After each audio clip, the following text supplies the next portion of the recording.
ಬಿಜೆಪಿಗೆ ಮುನ್ನಡೆ. Breaking update ಬರ್ತಾ ಇದೆ. ಹುಣಸೂರು ಶಿವಾಜಿನಗರದಲ್ಲಿ ಕೈ ಕಿಲ ಕಿಲ ಅಂತ ಇದೆ. ಹೊಸಕೋಟೆಯಲ್ಲಿ ಶರತ್, ಯಶವಂತಪುರದಲ್ಲಿ ಜೆಡಿಎಸ್ ಮುನ್ನಡೆ. ನೋಡಿ, ಸಾಕಷ್ಟು ಅಚ್ಚರಿಯ ವಿಚಾರಗಳಿದ್ದಾವೆ. ಜೊತೆಗೆ 10 ಕ್ಷೇತ್ರಗಳಲ್ಲಿ ಬಿಜೆಪಿ ಮುನ್ನಡೆಯಲ್ಲಿದೆ. ಗೋಕಾಕ್, ಕೆಆರ್ಪುರಂ, ರಾಣಿಬೆನ್ನೂರು, ಕಾಗವಾಡ, ಹಿರೇಕೆರೂರು, ಮಹಾಲಕ್ಷ್ಮಿ ಲೇಔಟ್ ಬಿಜೆಪಿ ಮುನ್ನಡೆಯಲ್ಲಿರ್ತಕ್ಕಂಥ ಕ್ಷೇತ್ರಗಳು. ಚಿಕ್ಕಬಳ್ಳಾಪುರದಲ್ಲಿ, ಯಲ್ಲಾಪುರದಲ್ಲೂ ಕೂಡ ಬಿಜೆಪಿ ಲೀಡಲ್ಲಿದೆ. ಹೊಸಕೋಟೆಯಲ್ಲಿ ಪಕ್ಷೇತರ ಅಭ್ಯರ್ಥಿ ಶರತ್ ಬಚ್ಚೇಗೌಡ ಮುನ್ನಡೆಯಲ್ಲಿದ್ದಾರೆ. ಹುಣಸೂರಿನಲ್ಲಿ, ಶಿವಾಜಿನಗರದಲ್ಲಿ ಕಾಂಗ್ರೆಸ್ ಲೀಡ್ನಲ್ಲಿದೆ. ಈ ಕ್ಷಣ ನಿಮ್ಮ ಮುಂದೆ ಇಡ್ತಾ ಇದ್ದೀವಿ. 10 ಗಂಟೆ ಆಗ್ತಾ ಬಂತು. ಬೆಳಗ್ಗೆಯಿಂದ ನಡೆದಿರುವ ರ್ಯಾಪಪ್ನ ಈ ಕ್ಷಣ ಯಾವ್ಯಾವ ಪಕ್ಷದ ಅಭ್ಯರ್ಥಿಗಳು ಯಾವ ಕಡೆ ಮೂವ್ ಆಗ್ತಿದ್ದಾರೆ ಅಂತ ಒಂದು ರ್ಯಾಪಪ್ ಮಾಡೋದಾದ್ರೆ, ಭಾರತೀಯ ಜನತಾ ಪಕ್ಷ ಕರ್ನಾಟಕದ ಮೇಲಿಂದ ಬರೋದಾದ್ರೆ ವಿಜಯನಗರ ವಿಧಾನಸಭಾ ಕ್ಷೇತ್ರ ಆರಾಮವಾಗಿ ಭಾರತೀಯ ಜನತಾ ಪಕ್ಷ ಮುನ್ನುಗ್ತಾ ಇದೆ ಅಂತ ಅನಿಸ್ತಾ ಇದೆ. ಅಥಣಿ ಅವ್ರ ಕೈಲಿದೆ ಅಂತ ಈ ಕ್ಷಣ ಅನಿಸ್ತಾ ಇದೆ. ಚಿಕ್ಕಬಳ್ಳಾಪುರ ಅವ್ರ ಕೈಲಿದೆ ಅಂತ ಈ ಕ್ಷಣ ಅನಿಸ್ತಾ ಇದೆ. ಮಹಾಲಕ್ಷ್ಮಿ ಲೇಔಟ್ ಹಿಂಗೂ ಹಂಗೂ ಮಾರ್ಜಿನಲ್ ಮುಂದಕ್ಕೆ ಆಲ್ಮೋಸ್ಟ್ ಬಿಜೆಪಿ ಕಡೆ ವಾಲ್ತಾ ಇದೆ ಅಂತ ಅನಿಸ್ತಾ ಇದೆ. ಇನ್ನು ಮಧ್ಯ BC ಪಾಟೀಲ್ರು ಅಫ್ಕೋರ್ಸ್ ಅವ್ರ ಕ್ಷೇತ್ರ ಈಗಾಗಲೇ ಬಿಜೆಪಿ ಕಡೆ ವಾಲ್ ಬಿಟ್ಟಿದೆ ಅಂತ ಅನಿಸ್ತಾ ಇದೆ. ಈ ಎಲ್ಲ ಒಂದಷ್ಟು ಬೆಂಗಳೂರಿನ ಕೇರ್ಪುರಂ ಅದು ಕೂಡ ಭಾರತೀಯ ಜನತಾ ಪಕ್ಷದ ಕೈಲಿದೆ ಅಂತ ಅನಿಸ್ತಾ ಇದೆ. ಹೊಸಕೋಟೆ ಆಶ್ಚರ್ಯ ಇರೋದು ಹರೀಶ್, ಹೊಸಕೋಟೆ ಈಗ ರಿಸಲ್ಟ್ ನಂತರ ಯಾವ ಕಡೆ ಬರುತ್ತೆ ಅಂತ. ಹಂಗ ಬಟ್ ಸ್ಟಿಲ್ ನಾನು ಆಗ್ಲೇ ಬೆಳಗ್ಗೆ ಕ್ವಶನ್ ಮಾಡ್ತಾ ಇದ್ದೆ. ಹೊಸಕೋಟೆಯಲ್ಲಿ ಯಾರು ಏನೇ ಮಾಡಿದ್ರು, ಹೊಸಪೇಟೆಯಲ್ಲಿ ಯಾರು ಏನೇ ಮಾಡಿದ್ರು ಗೊತ್ತಿಲ್ಲ, ಆದ್ರೆ ವ್ಯಕ್ತಿಗತವಾಗಿ ನೋಡಿಯೇ ಪಕ್ಷವನ್ನ ಯಾವತ್ತೂ ಗಮನಿಸಿಲ್ಲ. ಹಂಗೆ ನೋಡ್ತಾ ಇದ್ರೆ ಅವರ ಬದಲಾವಣೆಗಳಾದ್ರೂ ಕೂಡ ಅವ್ರನ್ನ ಗೆಲ್ಲಿಸ್ತಾ ಇರೋದು ನೋಡಿದ್ರೆ ಅದೇ ನಿಜ ಅನಿಸ್ತಾ ಇದೆ. ಹತ್ತತ್ರ 7ರಿಂದ 8 ಕ್ಷೇತ್ರ ಭಾರತೀಯ ಜನತಾ ಪಕ್ಷದ ಕೈಲಿ ಇದೆ ಅಂತ ಅನ್ಕೊಳ್ಳೋದಾದ್ರೆ ಸರ್ಕಾರ ಫುಲ್ಲಿ ಸೇಫ್ ಅಂತ ಅನಿಸ್ತಾ ಇದೆ.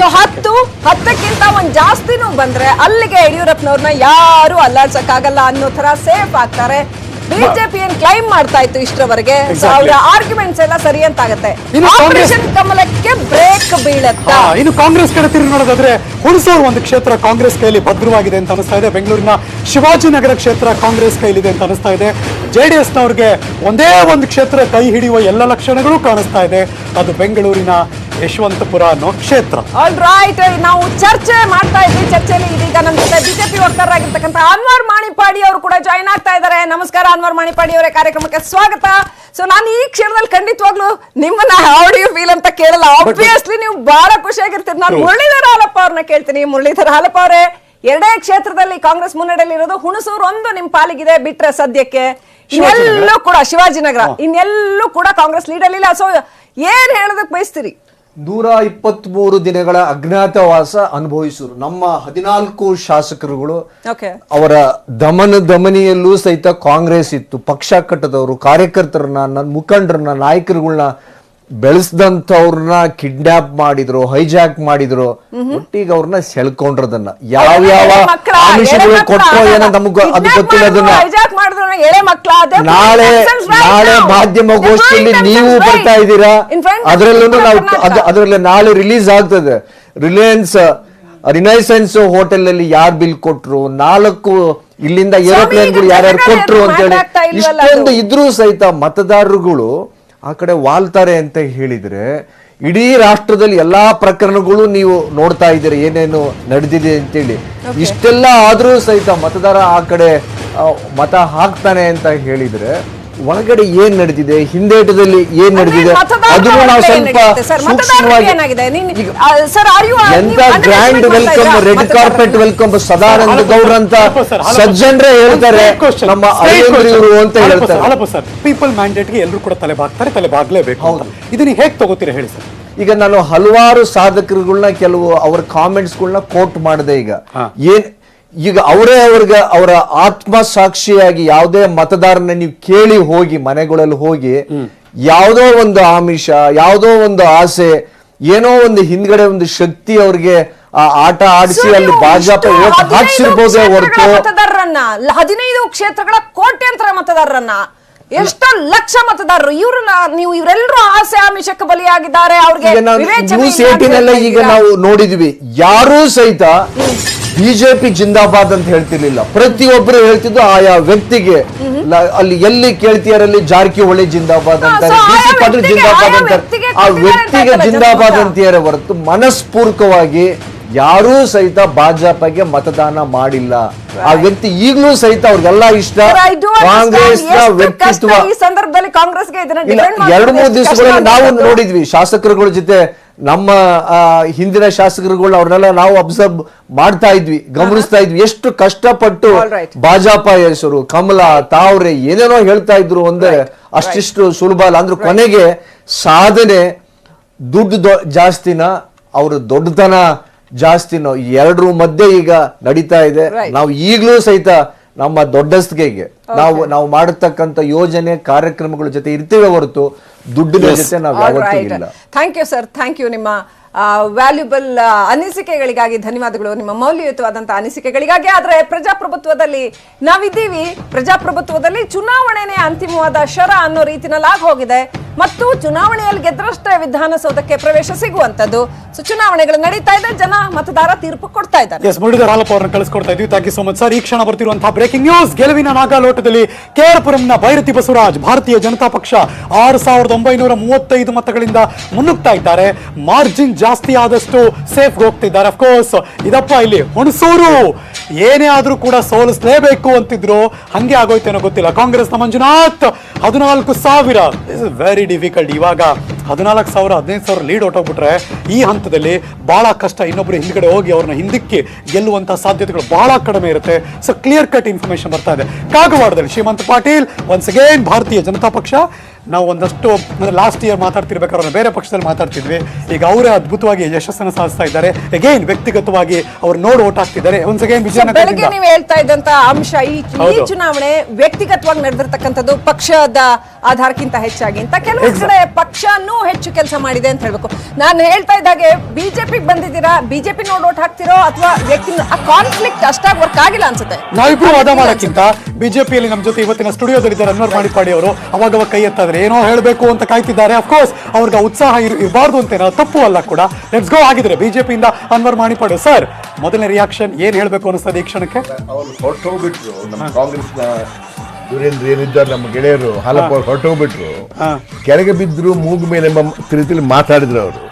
ಒಂದು ಮಾತು ಹೇಳ ಬಯಸ್ತೇನೆ. ಏನು ಹೇಳಿದ್ರೆ, ಯಾವ ಕಾರಣಕ್ಕಾಗಿ ಈ ನಮ್ಮ ಈ ಶಾಸಕರು 15 ಮಂದಿ ಶಾಸಕರು ಪಕ್ಷ ಬಿಟ್ಟು ಹೋಗಿ ಯಾವ ಕಾರಣಕ್ಕಾಗಿ ನಮ್ಮ ಈ ರಾಜ್ಯದಲ್ಲಿ ಬಿಜೆಪಿ ಮುನ್ನಡೀತಿದೆಯೋ, ಯಾವ ರೀತಿಯಲ್ಲಿ ನಮ್ಮ ಬಿಜೆಪಿ ಪಕ್ಷ ಜನರಿಗೆ ಸ್ಪಂದಿಸ್ತಾರೋ, ಯಾವ ರೀತಿಯಲ್ಲಿ ಆಡಳಿತ ಕೊಡ್ತಿದ್ದನ್ನು ಒಪ್ಪಿ ಅವರು ತಮ್ಮ ಹಳೆಯ ಕಾಂಗ್ರೆಸ್ ಅಥವಾ JDSಗೆ ರಾಜೀನಾಮೆ ಕೊಟ್ಟು ಅವ್ರು ಸರಿಯಾಗಿ ನೋಡ್ತಾ ಇಲ್ಲ, ಸರಿಯಾಗಿ ಕಾರ್ಯವಹಿಸ್ತಾ ಇಲ್ಲ ಅಂತ ಹೇಳಿ ಆ ಕಾರಣಗಳು ಕೊಟ್ಟು ಹೊರಗೆ ಬಂದಿದ್ರು ವಿನ ಮತ್ತೆ ಯಾವುದಕ್ಕಿಲ್ಲ. ಮತ್ತು ಅದ್ರ ಜೊತೆ ಅವರಿಗೆ ಅರಿವಾದ ಎಂದು ಹೇಳಿದ್ರೆ, ಈ ನಮ್ಮ ರಾಜ್ಯಕ್ಕೆ ಉತ್ತಮವಾದ ಪಕ್ಷ ಅಂದರೆ ಬಿಜೆಪಿ.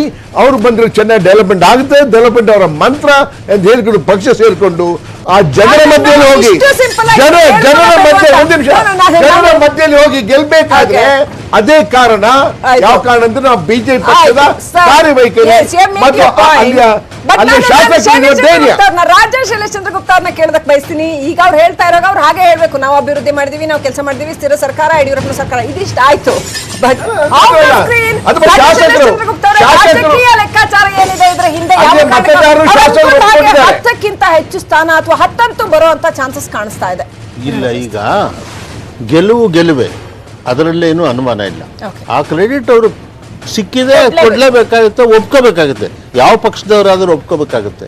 ಆದರೆ ಒಂದು ಪಾಯಿಂಟು ಅದು ವಿಪರ್ಯಾಸ ಅಂತಲೇ ಹೇಳಬೇಕು, ಯಡಿಯೂರಪ್ಪನವ್ರನ್ನ ಅವ್ರ ಪಕ್ಷದವರು ಒಪ್ಕೋಬೇಕು ಅನ್ನೋ ಅನಿವಾರ್ಯತೆ ಬಂದ್ಬಿಡ್ತು ಅಲ್ವೇ. ಕಾಂಗ್ರೆಸ್ನಲ್ಲಿ ಎಲ್ಲನೂ ನೋಡಿದ್ಮೇಲೂ ಸಿದ್ದರಾಮಯ್ಯ ಬಿಟ್ಟರೆ ಬೇರೆ ನಾಯಕರಿಲ್ಲ.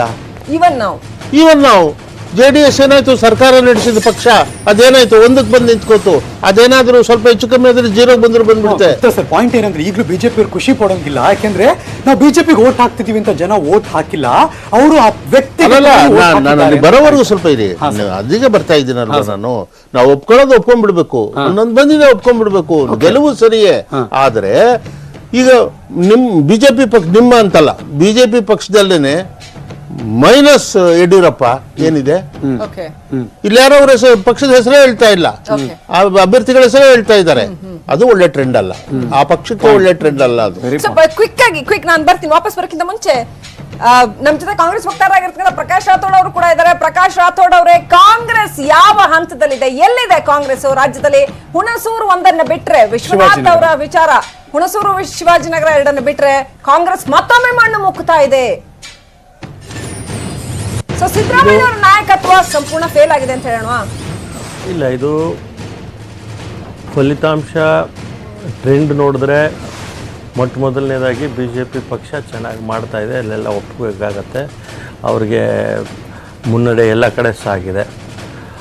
ಇವತ್ತು ಜನ ಆದೇಶಕ್ಕೆ ನಾವು ತಲೆಬಾಗಬೇಕಾಗತ್ತೆ, ನಾವು ತಲೆಬಾಗ್ತೀವಿ. ಸರಿ, ಅದರಲ್ಲೇನು ಎರಡು ಮಾತಿಲ್ಲ. ನಾವು ಎಲ್ಲ ಪ್ರಯತ್ನ ಮಾಡಿದ್ದೀವಿ, ಕಾಂಗ್ರೆಸ್ ಪಕ್ಷ ಗೆಲ್ಲಬೇಕು. ನಮ್ಮ ಏನು ಅಸೆಸ್ಮೆಂಟ್ ಇತ್ತು, ನಾವೇನು ಅಪೇಕ್ಷೆ ಮಾಡಿದ್ವಿ ಅಷ್ಟು ಮತನೂ ಬರಲಿಲ್ಲ ನಮಗೆ, ಮತ್ತು ಜನನೂ ನಮಗೆ ಆಶೀರ್ವಾದ ಮಾಡಲಿಲ್ಲ. ಇದನ್ನು ಒಪ್ಕೋಬೇಕಾದಂಥ ವಿಚಾರ. ಆದರೆ ಈ ಚುನಾವಣೆ ಯಾಕೆ ಬಂತು, ಏನು ಬಂತು, ಅದ್ರ ಬಗ್ಗೆ ಆಮೇಲೆ ಯೋಚನೆ ಮಾಡೋಣ.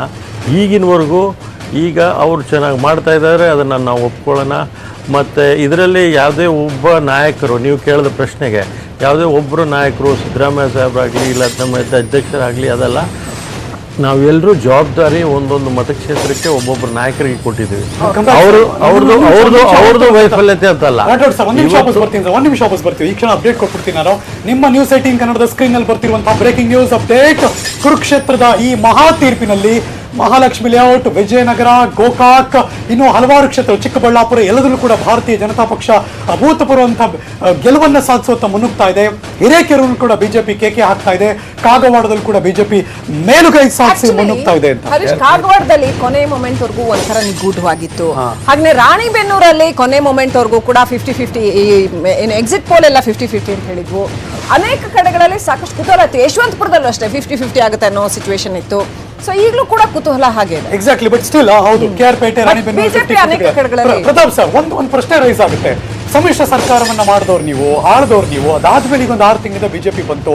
ನಿಜವಾದ ಸಮ್ಮಿಶ್ರ ಸರ್ಕಾರವನ್ನು ಜನ ಒಪ್ಪಿದ್ದೇ ಆದಲ್ಲಿ ಇವಾಗ ನಿಮ್ಮ ಸ್ಥಿತಿ ಎರಡಕ್ಕೆ ಬರಬಾರ್ದಾಗಿತ್ತು ಅಲ್ವಾ ಸರ್? ಪ್ರಕಾಶ್ ನನಗ ಸಾರಿ ಇಲ್ಲ, ನಮ್ಮ ಸ್ಥಿತಿ ನೀವು ಈಗ 2 ಬಂದಿದೆ, ಅದಕ್ಕೆ ಒಪ್ಕೊಳ್ಳೋಣ. ಆದರೆ ನಾವು ಅಪೇಕ್ಷೆ ಮಾಡ್ದಂಗೆ ನಮಗೆ ಫಲಿತಾಂಶ ಬಂದಿಲ್ಲ, ಅದನ್ನು ನಾವು ಈಗಾಗಲೇ ಹೇಳ್ದಂಗೆ ಒಪ್ಕೊಳ್ಳೋಣ. ಇವತ್ತು ಜನ ಒಂದು ಆದೇಶವನ್ನು ಕೊಟ್ಟಿದ್ದಾರೆ. ಈ ಸ್ಥಿತಿಯಲ್ಲಿ ಯಾಕೆ ಬಂತು, ಹೇಗೆ ಮತದಾರರಿಗೆ ಆಮಿಷವನ್ನು ಕೊಟ್ಟರು, ಹೇಗೆ ಹಣದ ಹೊಳೆಯನ್ನು ಹರಿಸಿದ್ರು,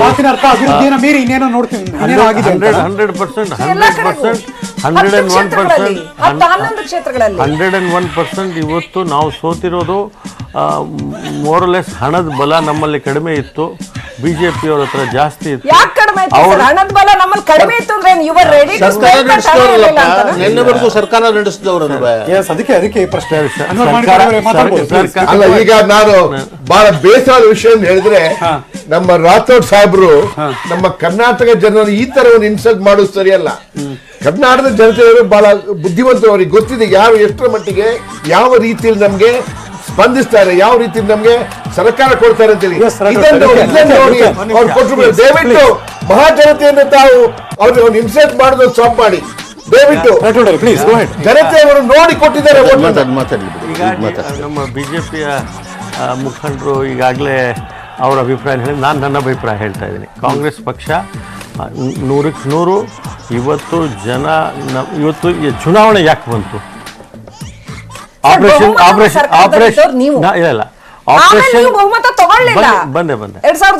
ಆಪರೇಷನ್ ಕಮಲ ಅಂತ ಹೇಳಿ ನಮ್ಮ ಶಾಸಕರನ್ನ ರಾಜೀನಾಮೆ ಕೊಟ್ಟು ಪ್ರಜಾಪ್ರಭುತ್ವ ವ್ಯವಸ್ಥೆಗೆ ಮಾರಕವಾಗಿ ನಡೆದುಕೊಂಡಂಥ ಬಿಜೆಪಿಯವರು ಇವತ್ತು ಗೆದ್ದಿದ್ದಾರೆ. ಅವ್ರಿಗೆ ನಾವು ಒಪ್ಪಬೇಕಾಗತ್ತೆ, ಗೆದ್ದಿದ್ದಾರೆ. ಯಾವ ಮಾರ್ಗ ತಗೊಂಡು ಹೋಗ್ತಿದ್ದಾರೆ? ಜನ ಅವ್ರಿಗೆ ಮೊದಲು ಆದೇಶ ಕೊಟ್ಟಿದ್ರ? ಇದು ಮೊದಲನೇ ಬಾರಿನ ಇವರು ಈ ಥರ ಮಾಡ್ತಾ ಇರೋದು? ಇದು 2ನೇ ಬಾರಿ ಈ ಥರ ಮಾಡ್ತಾ ಇದ್ದಾರೆ. ಪ್ರಜಾಪ್ರಭುತ್ವ ವ್ಯವಸ್ಥೆಗೆ ನಾವು ಬೆಲೆ ಕೊಡಲಿಲ್ಲ ಅಂತ ಹೇಳಿದ್ರೆ ಇದೇ ಥರ ಮಾಡಿದ್ರೆ, ಮತ್ತು ಮುಖ್ಯಮಂತ್ರಿಗಳು ಏನು ಹೇಳ್ತಾರೆ, ಇವ್ರು ಸೋತ್ರೂ ಇವ್ರನ್ನ ಮಂತ್ರಿ ಮಾಡ್ತೀವಿ ಅಂತ ಹೇಳ್ತಾರೆ. ಪ್ರಜಾಪ್ರಭುತ್ವ ವ್ಯವಸ್ಥೆಯಲ್ಲಿ ನಂಬಿಕೆ ಇಟ್ಟರೆ ಈ ಥರ ಘಟನೆಗಳು ಆಗಬಾರ್ದು ಅಂತ ನಮ್ಮ ಭಾವನೆ, ಕಾಂಗ್ರೆಸ್ ಪಕ್ಷದ ಭಾವನೆ. ದಯವಿಟ್ಟು ರಾಥೋಡ್ ಸಾಹೇಬ್ರು ಒಂದು ಮಾತು ಹೇಳ್ತೀನಿ ನಾನು. ಅವರಾಗಿ ಅವರು ರಾಜೀನಾಮೆ ಕೊಟ್ಟು ನೀವು ಆಡಳಿತ ಸರಿಯಾಗಿ ಮಾಡ್ತಾ ಇಲ್ಲ, ಸಮ್ಮಿಶ್ರ ಸರ್ಕಾರ ಏನು ಚೆನ್ನಾಗಿ ನಡೀತಾ ಇಲ್ಲ. ಚೀಫ್ ಮಿನಿಸ್ಟರ್ ಆಗ್ಲಿ ಮಿನಿಸ್ಟರ್ ಆಗ್ಲಿ ಯಾವ ರೀತಿ ನಮ್ಗೆ ಸ್ಪಂದಿಸ್ತಾ ಇಲ್ಲ, ಒಳ್ಳೆ ಸರ್ಕಾರ ಕೊಡ್ತಿಲ್ಲ ಅಂತ ಬಂದವರು ಬಂದು ಹಾಗೇನಾದ್ರು ಅವ್ರು ಬಂದಿದ್ರೆ ನಿಮ್ಗೆ ಯಾವ ಜನತೆ ನಿಮ್ಗೆ ಮತ ಕೊಟ್ಟಿದ್ರು ಅವ್ರು ಖಂಡಿತವಾಗಿ ಅವರ ಕೈ ಹಿಡಿತಿಲ್ಲ. ಅವ್ರಿಗೆ ಕೂಡ ಅರ್ಥ ಆಗಿದೆ ಸಮ್ಮಿಶ್ರ ಸರ್ಕಾರದಲ್ಲಿ ಯಾವ ರೀತಿಯ ಒಂದು ಬದಲಾವಣೆ ಬಂದಿಲ್ಲ, ಯಾವ ರೀತಿಯ ಡೆವಲಪ್ಮೆಂಟ್ ಆಗಲಿಲ್ಲ. ಅದು ಮತ್ತು ಅದು ಇಲ್ಲಿ ಕಳೆದ ಸಲ ಕೂಡ ಬಿಜೆಪಿ ಮಾಡಿದ ಕಾರ್ಯವೈಖರಿತು ಅದನ್ನು ಎಷ್ಟರ ಮಟ್ಟಿಗೆ ಅನುಗುಣವಾಗಿದೆ ಮಾತನ್ನು ಅರಿತು ಅವರಿಗೆ ಓಟ್ ಕೊಟ್ಟಿದ್ದಾರೆ. ಹೀಯಾಳಿಸಬೇಡಿ. ರೈಟ್, ಪ್ರಕಾಶ್ ರಾಥೋಡ್ ಅವರೇ, 2018ರ ವಿಧಾನಸಭಾ ಚುನಾವಣೆಯಲ್ಲಿ ಏನೊಂದು ಫ್ರಾಕ್ಚರ್ಡ್ ಮ್ಯಾಂಡೇಟ್ ಬಂದಿತ್ತು, ಬಿಜೆಪಿಗೆ ಪೂರ್ಣ ಬಹುಮತ ಬರಲಿಲ್ಲ ಅನ್ನುವಂಥದ್ದು, ಆ ಒಂದು ಸಿಂಪತಿ ಫ್ಯಾಕ್ಟರ್ ಇತ್ತು. ಈಗ ಮತದಾರ ಆ ಗಾಯವನ್ನ ಪ್ಯಾಚಪ್ ಮಾಡ್ತಾ ಇದ್ದಾರೆ. ಈಗ ನಾವು ಏನಾದ್ರೂ ವಿಶ್ಲೇಷಣೆ ಮಾಡ್ಬೋದು, ಅದರಲ್ಲಿ ನೀವು ಒಂಥರ ವಿಶ್ಲೇಷಣೆ ಮಾಡ್ಬೋದು, ಬಿಜೆಪಿ ನಾಯಕರು ಕೂಡ ಒಂಥರ ವಿಶ್ಲೇಷಣೆ ಮಾಡ್ಬೋದು. ಇದೆಲ್ಲ ಒಪ್ಕೊಳ್ಳೋಣ. ಅವ್ರಿಗೆ ಇವತ್ತು ಚೆನ್ನಾಗಿ ಮತ ಬರ್ತಾ ಇದೆ, ಜಾಸ್ತಿ ಸೀಟ್ ಬರ್ತಾ ಇದೆ, ಒಪ್ಕೊಳ್ಳೋಣ. ಅವ್ರು ಹೇಳೋದನ್ನ ಅವ್ರದ್ದು ಏನು ವಿಚಾರಗಳಿದೆ ಅವ್ರು ಹೇಳ್ತಾರೆ. ನಮ್ಮ ವಿಚಾರ ಕಾಂಗ್ರೆಸ್ ಪಕ್ಷ ವಿಚಾರ, ಇದರಲ್ಲಿ ಪ್ರಜಾಪ್ರಭುತ್ವ ವ್ಯವಸ್ಥೆಗೆ ಮಾರಕವಾಗಿ ಬಿಜೆಪಿ ನಡ್ಕೊಂಡಿದೆ.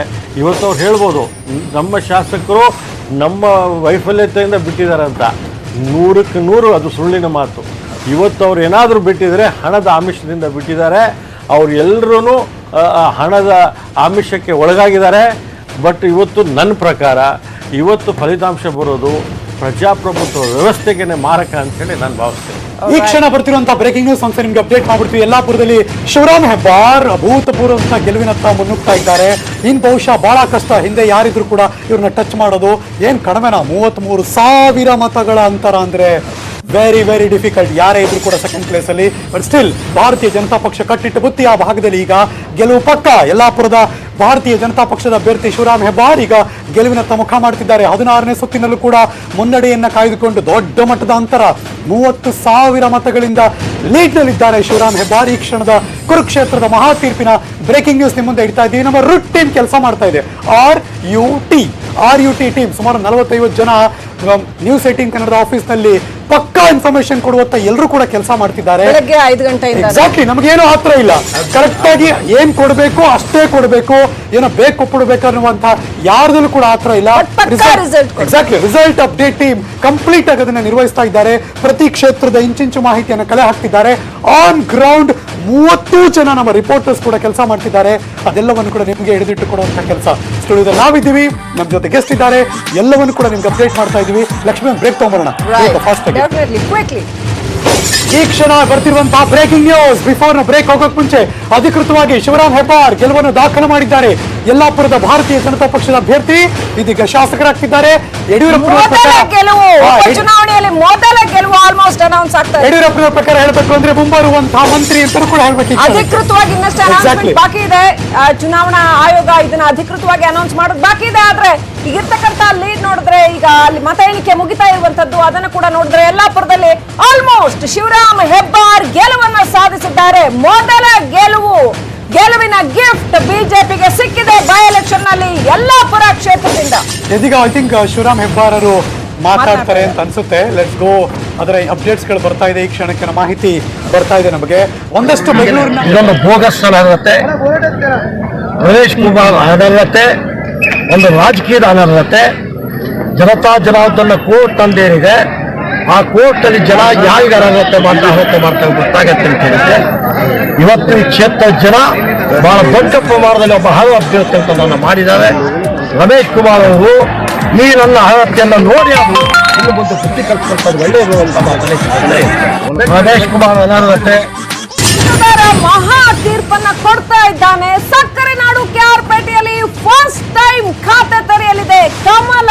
5,000 ಮತಗಳ ಅಂತರದಲ್ಲಿ ನಾರಾಯಣ್ ಗೌಡ ಮುನ್ನಡೆಯಲ್ಲಿದ್ದಾರೆ. ಬಹಳ ಕುತೂಹಲ ಇತ್ತು ಕೆಆರ್ಪೇಟೆನಲ್ಲಿ ಏನಾಗುತ್ತೆ ಅಂತ.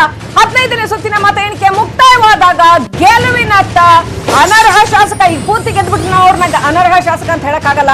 ಸೊ ಆಲ್ರೆಡಿ ಶಿವರಾಮ್ ಹೆಬ್ಬಾರ್ ಅರ್ಹ ಶಾಸಕರಾಗಿದ್ದಾರೆ. ಮೊದಲ ಅರ್ಹ ಶಾಸಕರು ಎಲೆಕ್ಷನ್ ಕಮಿಷನ್ ಅನೌನ್ಸ್ ಮಾಡೋದು ಬಾಕಿ ಇದೆ ಅಷ್ಟೇ. ಇದೀಗ ಕೆಆರ್ಪೇಟೆನಲ್ಲಿ ವಿಜೇಂದ್ರ ಉಸ್ತುವಾರಿ ಹೊತ್ತಿದ್ದಂಥದ್ದು. ಫುಲ್ ಖುಷಿಯಾಗಿದ್ದಾರೆ ವಿಜೇಂದ್ರ ಅಂತ ಹೇಳಲಾಗ್ತಾ ಇದೆ. ಇದು ಬಹುಶಃ ಸಕ್ಕರೆ ನಾಡಿನಲ್ಲಿ ಇನ್ನಷ್ಟು ಖಾತೆ ತೆರೆಯೋದಕ್ಕೆ, ಇನ್ನಷ್ಟು ತನ್ನ ಏನು ಬಲವನ್ನ ಹೆಚ್ಚಿಸಿಕೊಳ್ಳೋದಕ್ಕೆ ಬಿಜೆಪಿಗೆ ಅನುಕೂಲ ಆಗುತ್ತೆ ಅಂತ ಅನ್ಸುತ್ತೆ. 5,000 ಮತಗಳ ಲೀಡ್ ನಲ್ಲಿದ್ದಾರೆ ಕ್ಯಾರ್ಪೇಟೆಯಲ್ಲಿ ನಾರಾಯಣಗೌಡ. ಮುಖ್ಯಮಂತ್ರಿ ಯಡಿಯೂರಪ್ಪನವರಿಗೆ ಒಂದು ದೊಡ್ಡ ಮಟ್ಟದ ಗುಡ್ ನ್ಯೂಸ್. ಯಾಕೆಂದ್ರೆ ಅವರ ಭಾಗದಲ್ಲಿ ಅವರು ರಾಜಕಾರಣಕ್ಕೆ ಬಂದ ಮೇಲಿಂದ ಕಮಲವನ್ನು ಅರಳಿಸೋದಕ್ಕೆ ಬಹಳ ಕಷ್ಟಪಟ್ಟಿದ್ರು. ಫೈನಲಿ ಈ ಬಾರಿ ಅದನ್ನು ಕೂಡ ಒಂದು ಅಸ್ತ್ರ ಮಾಡಿಕೊಂಡು ಮಾತಾಡಿದ್ರು. ಆದ್ರೆ KR ಪೇಟೆಯ ಜನ ಅಲ್ಲಿ ಏನೇ ನಡೆದ್ರು ಕೂಡ, ಮಾಜಿ ಮುಖ್ಯಮಂತ್ರಿಗಳು ಹೋಗಿ ಅಲ್ಲಿ ಎಲ್ಲಾ ರೀತಿಯ ಪ್ರಚಾರ ಮಾಡಿದ್ರು ಕೂಡ, ಅಥವಾ ಮಾಜಿ ಸಚಿವರೆಲ್ಲ ಹೋಗಿ ಅಲ್ಲಿ ಎಷ್ಟೇ ಹೊಡೆದಾಡಿದ್ರು ಕೂಡ, ಫೈನಲಿ ಭಾರತೀಯ ಜನತಾ ಪಕ್ಷಕ್ಕೆ ಗೆಲುವನ್ನು ದಾಖಲು ಮಾಡೋದಕ್ಕೆ ನಾರಾಯಣಗೌಡರು ಈ ಮೂಲಕ ನಾಂದಿ ಹಾಡ್ತಿದ್ದಾರೆ. ಕಮಲ ಅರಳಿದೆ ಹಳೆ ಮೈಸೂರು ಭಾಗದಲ್ಲಿ, ಅದರಲ್ಲೂ JDS-ನ ಭದ್ರಕೋಟೆಯಲ್ಲಿ ಕಮಲವನ್ನು ಅರಳಿಸಲಾಗಿದೆ. ನೀವು ನೋಡ್ತಿರುವಂತಹ ಈ ಕ್ಷಣದ ಮಹಾ ತೀರ್ಪಿನ ಬ್ರೇಕಿಂಗ್ ನ್ಯೂಸ್. ಅದಾದ್ಮೇಲೆ ನೇರವಾಗಿ ಯಶವಂತಪುರ ಕುತೂಹಲಕಾರಿ ಯಶವಂತಪುರದಲ್ಲಿ ನೆಕ್ ಟು ನೆಕ್ ಫೈಟ್ ಇದೆ. ಜವರಾಯಿಗೌಡ 8ನೇ ಸುತ್ತಿನಲ್ಲಿ ಅಲ್ಪ ಲೀಡ್ ನಲ್ಲಿದ್ದಾರೆ. 560 ಮತಗಳ ಅಂತರದಿಂದ ಸೋಮಶೇಖರ್ಗೆ ಹಿನ್ನಡೆ ಆಗಿದೆ. ಹೇಳಕ್ಕಾಗಲ್ಲ ಯಾರು ಅಂತ. ಯಶವಂತಪುರ ಈ ಕ್ಷಣಕ್ಕೂ ಕೂಡ ಅತ್ಯಂತ ಕುತೂಹಲಕಾರಿ ಫೋಟೋ ಫಿನಿಶ್ ಅಂತಾರಲ್ಲ, ಹಂಗಾಗ್ಬೋದು. ಯಶವಂತಪುರದಲ್ಲಿ neck to neck fight Somashekar ಮತ್ತು ಜವರಾಯಿಗೌಡ. ಸೇಮ್ ಅದೇ ರಿಪೀಟ್ ಆಗ್ತಾ ಇದೆ. ಕಳೆದ ಬಾರಿ ಕೂಡ ಯಶವಂತಪುರದಲ್ಲಿ ಸೋಮಶೇಖರ್ ಅವರು ಗೆದ್ದಾಗಲೂ ಕೂಡ ದೊಡ್ಡ ಮಟ್ಟದಲ್ಲಿ ಗೆದ್ದುಬಿಟ್ರು ಅಂತ ಏನಿರ್ಲಿಲ್ಲ. ಈ ಬಾರಿ ಕೂಡ ಹಿನ್ನಡೆಯಲ್ಲಿ ಇರೋದು ದೊಡ್ಡ ಮಟ್ಟದಲ್ಲಿ ಏನಲ್ಲ. ಸೊ ಹಾಗಾಗಿ ಎಲ್ಲಿ ಯಾವುದೇ ಕ್ಷಣದಲ್ಲಿ ಒಂದು ಬಾಕ್ಸ್ ಓಪನ್ ಮಾಡಿದಾಗ ಆ ಬಾಕ್ಸ್ ಅಲ್ಲಿ ಒಂದು ಏರಿಯಾದಲ್ಲಿ ಚಕ್ಕಂತ ಒಂದು 1,500 2,000 ಹಿಂದೆ ಮುಂದೆ ಆಗ್ಬಿಟ್ರೆ ಫುಲ್ ಕಂಪ್ಲೀಟ್ ಆಗಿ ಇವ್ರು ಮುಂದಕ್ಕೆ ಬಂದ್ಬಿಡ್ತಾರೆ. ಹಂಗೆ ನೋಡಕ್ ಹೋದ್ರೆ ಸೊ ಜವರಾಯಿಗೌಡ ಪರವಾಗಿ ಅನುಕಂಪದ ಅಲೆ ಕೆಲಸ ಮಾಡ್ತಾ ಇದೆ ಅಂತ ಹೇಳಲಾಗಿತ್ತು. ಸೋಮಶೇಖರ್ ಪರವಾಗಿ ಅಭಿವೃದ್ಧಿ ವಿಚಾರ ಮತ್ತು ಅವರು ಅಲ್ಲಿ ಇಟ್ಕೊಂಡಿರ್ತಕ್ಕಂಥ ಹೋಲ್ಡ್ ಏನಿದೆ ಕ್ಷೇತ್ರದ ಮೇಲೆ ಅದು ಅವ್ರಿಗೆ ವರ ಅಂತ ಹೇಳಲಾಗಿತ್ತು. ಈಗಲೂ ಕೂಡ ಯಶವಂತಪುರದಲ್ಲಿ ನೆಕ್ ಟು ನೆಕ್ ಫೈಟ್. ಈ ಕ್ಷಣಕ್ಕೂ ಕೂಡ ಗೆಸ್ ಮಾಡೋದಕ್ಕೂ ಆಗ್ತಾ ಇಲ್ಲ ಯಾರು ಗೆಲ್ಲಬಹುದು ಅಂತ. ಎಸ್, ನೀವು ನೋಡ್ತಿರುವಂತಹ ಈ ಕ್ಷಣದ ಬ್ರೇಕಿಂಗ್ ನ್ಯೂಸ್. 7ನೇ ಸುತ್ತಿನಲ್ಲಿ ಜವರಾಯಿಗೌಡರು ಬೆಂಗಳೂರಿನ ಯಶವಂತಪುರ ವಿಧಾನಸಭಾ ಕ್ಷೇತ್ರ ಬೈ ಎಲೆಕ್ಷನ್ ನಲ್ಲಿ 569 ಮತಗಳ ಮುನ್ನಡೆಯನ್ನ ಸಾಧಿಸಿದ್ದಾರೆ. ಈ ಒಂದು ಅಸೆಂಬ್ಲಿ ಎಲೆಕ್ಷನ್ಗೆ ಇದು ಯಾವುದೇ ಸಂದರ್ಭದಲ್ಲಿ ಕೂಡ ಬಹಳ ಕಷ್ಟ. ಬಟ್ ಸ್ಟಿಲ್ ಇನ್ನೊಂದು 2-3 ರೌಂಡಲ್ಲಿ ಏನಾದರೂ ಮ್ಯಾಜಿಕ್ ಆಗಿ ಅಲ್ಲಿ ಮುಂದೆ ಆಗಬೇಕು ಅಷ್ಟೇ. ಬಿಕಾಸ್ ಈ ಅಸೆಂಬ್ಲಿ ಎಲೆಕ್ಷನ್ ಅಲ್ಲಿ ಕರ್ನಾಟಕದಲ್ಲಿ ಒಂದು ಹೋಟೆಲ್ ಗೆದ್ದಿರೋರ್ನ, ಒಂದು ಹೋಟೆಲ್ ಸೋತಿರೋರ್ನ ನಾವು ನೋಡಿರೋದ್ರಿಂದ ಎಂಡ್ ಆಫ್ ದಿ ಡೇ ಯಾರು ಎಷ್ಟೇ ಸಂದರ್ಭದಲ್ಲಿ ಹಿಂದೆ ಮುಂದೆ ಆದರೂ ಕೂಡ ನೆಕ್ ಟು ನೆಕ್ ಫೈಟಲ್ಲಿ ಏನೂ ಮಾಡೋಕ್ಕಾಗಲ್ಲ, ಏನೂ ಹೇಳೋಕ್ಕಾಗಲ್ಲ. ಬಟ್ ಈ ಕ್ಷಣದಲ್ಲಿ ಹೇಳೋ ಪ್ರಕಾರ neck to neck fight. Yeshwanthpur by election ನ 7ನೇ ಸುತ್ತಿನ ಲೀಡ್ ನ ನಾವು ನೋಡ್ತಾ ಇದೀವಿ. ಜವರಾಯಿಗೌಡರು ಇನ್ನು ಅರ್ಧಕ್ಕರ್ಧಮ್ಮ, ಇನ್ನು 14-15 ಸುತ್ತು ಇರೋದ್ರಿಂದ anything can happen any time. ಬೇರೆ ಕಡೆಗಳಲ್ಲಿ ಬಿಜೆಪಿ ಹಾಗೆ ಒಂದು ಸ್ಟ್ರಾಟಜಿ ಮಾಡಿದೆ. ಬೇರೆ ಕಡೆಗಳಲ್ಲಿ ಬಿಜೆಪಿಯ ಲೀಡ್ ನೋಡಿದ್ರೆ ಯಶವಂತಪುರದಲ್ಲಿ ಯಾಕೋ ಬಿಜೆಪಿಯ ಸ್ಟ್ರಾಟಜಿ ಅಷ್ಟು ವರ್ಕ್ ಆಗಿಲ್ವಾ, ಬೇರೆ ಕಡೆ ವರ್ಕ್ ಆದಷ್ಟು ಅಂತ ಅನ್ಸುತ್ತೆ. ಆದ್ರೂ ಕೂಡ ಇಷ್ಟು ಬೇಗ ಹೇಳಕ್ಕಾಗಲ್ಲ, ಇನ್ನು ಕೂಡ ಟೈಮ್ ಇದೆ. ಒಟ್ಟಾರೆ ಅಲ್ಲೇ ಜನ ಸಮ್ಮಿಶ್ರ ಸರ್ಕಾರವನ್ನ ಒಪ್ಪಿಕೊಳ್ಳೋದಾಗಿದ್ರೆ ಆರಾಮಾಗಿ ಒಪ್ಪಿಡಬಹುದಾಗಿತ್ತು. JDS ಅವರೇ ಆಳ್ತಿದ್ರು, ಅವರೇ ಮುಖ್ಯಮಂತ್ರಿಗಳಿದ್ರು, ಅವ್ರನ್ನೇ ಒಪ್ಕೊಂಡಿದ್ರೆ ಹಂಗ್ ನೋಡಕ್ ಹೋದ್ರೆ JDS ಸಿಸ್ಟಮ್ ಒದ್ದಾಡಬಾರ್ದು. ನಾವು ನಮ್ ಜನ ರೈತರಿಗೋಸ್ಕರ ನಮ್ ಸರ್ಕಾರ ಅಂತಿರ್ಬೇಕಾದ್ರೆ. ಬಟ್ ಇದೆಲ್ಲ ಒಂದ್ ಕಡೆ ಅವ್ರಿಗೂ ಕೂಡ ಸೆಟ್ ಬ್ಯಾಕ್ ಅಂತ ಅನಿಸ್ತಾ ಇದೆ. ಕಾಗವಾಡದಲ್ಲಿ 11ನೇ ಸುತ್ತಿನ ಮತ ಎಣಿಕೆ ಮುಕ್ತಾಯ ಆಗಿದೆ. ಸೊ ಇಷ್ಟೊತ್ತಿನವರೆಗೂ ಕೂಡ ಅಲ್ಲಿ ಬಿಜೆಪಿ ಸಾಕಷ್ಟು ಲೀಡ್ ನಲ್ಲಿ ಇತ್ತು. ಶ್ರೀಮಂತ್ ಪಾಟೀಲ್ ಮುನ್ನಡೆಯಲ್ಲಿದ್ದಾರೆ ಅಂತ ಬಿಜೆಪಿಯ ಶ್ರೀಮಂತ್ ಪಾಟೀಲ್ ಮುನ್ನಡೆ ಸಾಧಿಸಿದ್ದಾರೆ. ಕಾಗವಾಡದಲ್ಲಿ 14,599 ಮತಗಳಿಂದ ಶ್ರೀಮಂತ್ ಪಾಟೀಲ್ ಮುನ್ನಡೆ ಸಾಧಿಸಿದ್ದಾರೆ. ಪಾತಣಿ ಮತ್ತು ಕಾಗವಾಡದಲ್ಲಿ ಲಕ್ಷ್ಮಣ್ ಸವದಿ ಹೇಳಿದಾಗೆ ಇಬ್ಬರು ಕ್ಯಾಂಡಿಡೇಟ್ಗಳನ್ನ ಗೆಲ್ಲಿಸ್ಕೊಂಡು ಕರ್ಕೊಂಡು ಬರ್ತೀನಿ ವಿಧಾನಸೌಧಕ್ಕೆ, ಯಡಿಯೂರಪ್ಪನವರಿಗೆ ಕೊಟ್ಟ ಮಾತನ್ನ ತಪ್ಪೋದಿಲ್ಲ ಅಂತ ಹೇಳಿದ್ರು. ಅದು ನಿಜವಾಗುವ ಎಲ್ಲ ಲಕ್ಷಣಗಳು ಕಾಣ್ತಾ ಇದೆ. ಈ ಕ್ಷಣಕ್ಕೆ ನೋಡಿದ್ರೆ ಬೆಂಗಳೂರಿನ ಮಹಾಲಕ್ಷ್ಮಿ ಲೇಔಟ್ ಅಲ್ಲೂ ಕೂಡ ಏನು ಹತ್ತತ್ರ 21,000 22,000 ಲೀಡ್ಗೆ ಹೋಗ್ತಿದ್ದಾರೆ. ಮಹಾಲಕ್ಷ್ಮಿ ಲೇಔಟ್ ನಲ್ಲಿ ಗೋಪಾಲಯ್ಯನವರು, ಇನ್ನೊಂದು ಕಡೆ ವಿಜಯನಗರ ಸಾಮ್ರಾಜ್ಯವನ್ನು ಆಳೋದಕ್ಕೆ ಅವರು ಕೂಡ ರೆಡಿಯಾಗಿದ್ದಾರೆ. ಬಟ್ 6,000 ಲೀಡಲ್ಲಿ ಅವರು ಕೂಡ ಇದ್ದಾರೆ. ಇದೆಲ್ಲವೂ ಕೂಡ ಈ ಕ್ಷಣ ಬರ್ತಿರುವಂತಹ ಬೈ ಎಲೆಕ್ಷನ್ ಬ್ರೇಕಿಂಗ್ ನ್ಯೂಸ್.